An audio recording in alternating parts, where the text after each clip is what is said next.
I don't think it should be a battle, Jake. You know, what the president's proposing to do is to leave in place, to extend tax cuts that go to more than 95% of working Americans. We also think it's responsible to let the tax cuts expire that just go to 2 to 3% of Americans, the highest earning Americans. It's very nice that Tim Geithner doesn't think it should be a battle. He's wrong. It will be a battle, and the battle will be waged right here on Top Line, which begins right now.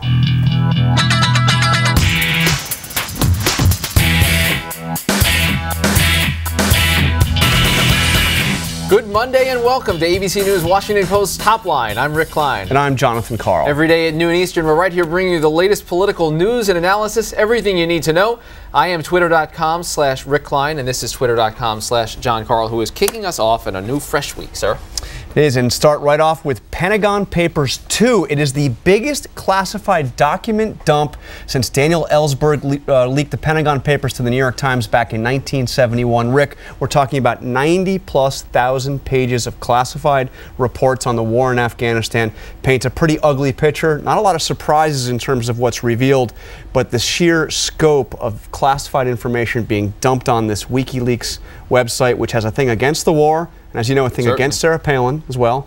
But it's a pretty serious blow the Pentagon is saying to national security. Well, there's a national security element and there's a policy element. Because you get into this, you have this ground level view of the war that's never been seen before. A lot of these are unverifiable and unverified reports, but you build this picture up of a war that we were clearly losing for a long time. These documents stop at the end of 2009. So the Obama administration say it's before we put the new strategy into place, but still a damning portrait of the war. Raising fundamental questions. It does, and it actually leads us to our next top line, which is Kerry's questions. A very interesting statement out from the chairman of the Senate Foreign Relations Committee, John Kerry, last night. The Massachusetts Democrat saying he's less concerned by how this got into the public realm than into the questions that it raises. And we've heard John Kerry a few times now signal some significant concerns. He has been a supporter, a staunch supporter of the war in Afghanistan and a critical ally of the Obama administration. But you're hearing more and more Democrats, and John Kerry would be a very big one, express concern about where this war is going. Yeah, and you know, this is happening as the House is going to have a major battle this week over Afghanistan war funding. And you know, I think the thing I'm going to be looking for this week is, will a majority of the Republicans, I mean, if the Democrats in the House vote no on this? You know, huge question. Next up, tax time. A looming battle over the Bush tax cuts. Who knew? The Bush tax cuts, the key income tax reductions, expire at the end of the year. If Congress does nothing, we will see across-the-board tax increases. If the Bush tax cuts were the biggest tax cuts in American history, this would clearly be the biggest tax hike. So the big battle now, Republicans saying they've all got to be extended. We're in still coming out of a recession. As you heard from Tim Geithner, he's saying let's just cut the ones for those in the middle and lower brackets. This is going to dominate September, October potentially as well. This is a huge issue. Democrats can't afford to see everything lapse. They need to keep those tax cuts for what they call the middle class. But the battle lines are going to be around that upper 2%. And of course, Republicans will make the argument that there's a lot of businesses that are affected by this and that you're really biting everyone and you're taxing everyone and slowing down the economic growth. Both sides kind of want this battle, but you see once again where Democrats are a little more divided than Republicans on a critical question. And finally today, dumbasses. That's in quotation marks, so we get to say it because a Senate candidate said it, and this is Ken Buck, fast developing into one of our all-time favorites, the running for Senate out in Colorado. Take a look at what he said to an open microphone. Would you tell those dumbasses at Tea Party stop asking questions about birth certificates when I'm on the camera? And maybe when the microphone is running, the tape recorder is running, you don't want to say that about people in the Tea Party movement. He needs Tea Party support. He has benefited greatly from them and now labeling them in a certain way. He is the Tea Party candidate, but my actually big question is, can you say dumbass here on Top Line? Come get us, FCC, if we're wrong.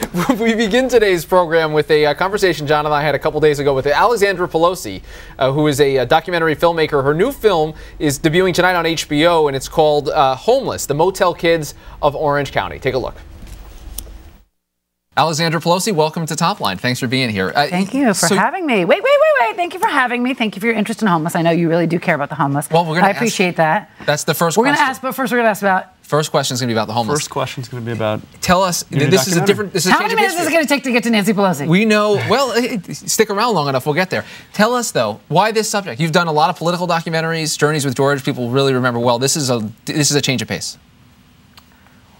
Ooh, good question. Why? You're asking me why did I make this film? Yeah. Because I saw the statistic that 1 in 50 children in America are homeless. Why are you making me want to laugh? Just looking at you makes me want to laugh. Why are you smiling? You're not supposed to be smiling. We're talking about homeless. Okay, we'll look dour, but continue.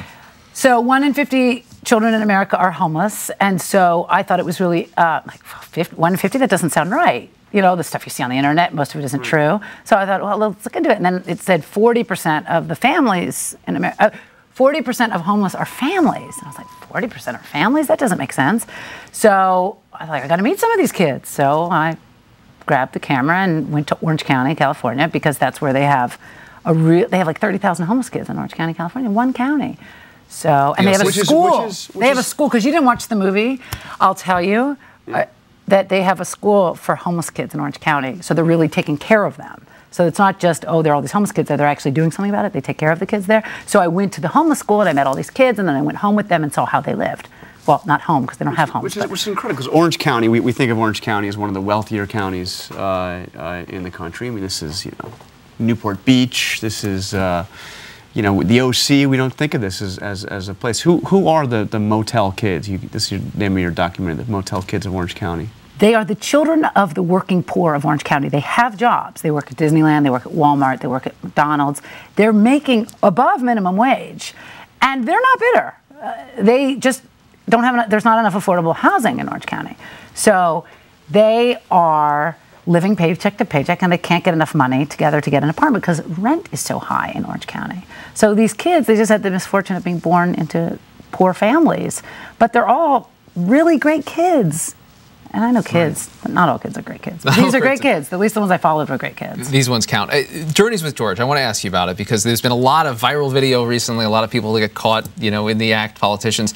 Could you make a movie like that today anymore? Like, could you get that kind of access to a politician, first of all, and get the sort of unguarded moments that made that work? No. I think with YouTube and all the videos, I think everybody's onto it, and I think the campaigns are so on guard. And I don't think there are actually any raw, genuine human moments on campaigns anymore. Do you? I'm the hired help. Well, I mean, everything, the politicians are so on guard because they think that every moment is potentially a YouTube moment. So it's rare. And then when you get the ones that, that are on guard, they go viral, they make news, and they usually sink campaigns. Right? Well, and there's about 12 people that have cameras on each one of those planes. When you were doing it, you were really the only one filming as consistently as you were. It was a different era. I don't think that the campaigns were as paranoid and as manufactured as they are now. I mean, I felt like I've done campaigns since then. I did a movie in 2004 and I did a movie in 2008. And I felt that the campaigns had just become, like, at least the candidates had become cardboard cutouts. They were just repeating sound bites because they knew anything they said could and would be used against them. So they were just, like, they weren't even human at some point. And if they were, you were there to exploit it. And so that's the part that's so sort of sad about what's happened. I'll blame the journalism, okay? Did you ruin it all? No, I thought you did. No. Because I remember being on the road for months at a time with you, and it was a novelty that you had the camera. I know. It was kind of fun. It was like a home video, and I mean, I never thought I was going to see Journeys with George. I mean, there it was. And then everybody, now after you did it, everybody had to have a camera. And right, but everyone also thinks that everything is totally, like, everyone wants to know your motives and what was your plan. I was like, how often did you see that camera? Not very often, right? It was just like little moments. Right. Caught here and there, captured, so, and that's like a nice little artifact from a totally different era in campaigns, don't you think? Yeah, absolutely. And it's sort of sad what's happened, I think. Right, you couldn't do it But again. you know what? Because the media, they need headlines, so they take everything and they take it out of context and they sort of, but you want to change subjects now because I'm boring you with my anti-media rant. No, we like those. But I'm thinking we ought to do this with the Speaker of the House. About we mentioned this Nancy Pelosi person. Yeah. Well, I'll tell you something about her. She's smart. I'll tell you this. Do you have any pull there? I mean, can we go in and maybe get a camera just between now and the election, just kind of get these candid moments?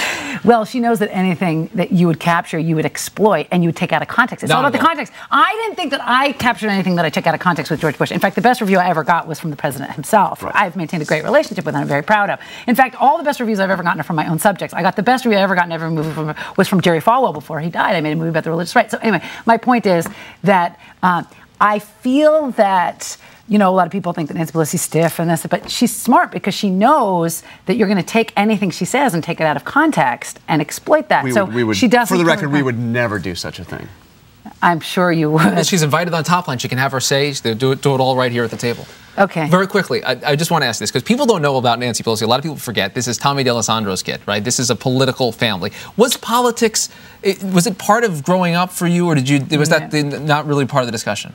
No, my mother was a stay-at-home mom. She drove carpools. She cooked cookies. She was a real mom, and that's what's so funny now is everyone's like, "Well, didn't you know?" Like when she was sewing my Halloween costume, did I know? No, she didn't go to Congress, so I went to college. Right. So this is all her second act. But I will say this about the Tommy D'Alessandro and the Nancy Pelosi: no one ever got rich betting against Nancy Pelosi. I'm just harping back to your last Top Line. That's all I'm saying. I'm just trying to make the point. Wow. Well, I know you're going to spend between now and November. The storyline is between now and November is going to be, about can she hold the House. Yeah. So will you guarantee she can hold the House? I don't make guarantees because All right. Well, that's your YouTubeable moment. We're going to take that right out of context as soon as this interview is over. Thank you so much. She will not guarantee. Alexandra Pelosi, we appreciate it. No, you want me to make a guarantee? No, but congratulations. I was going to give you one more plug, though. The film is Homeless, Plug it. The Motel Kids of Orange County on HBO. Monday night, watch. All right. Monday night. Congrats.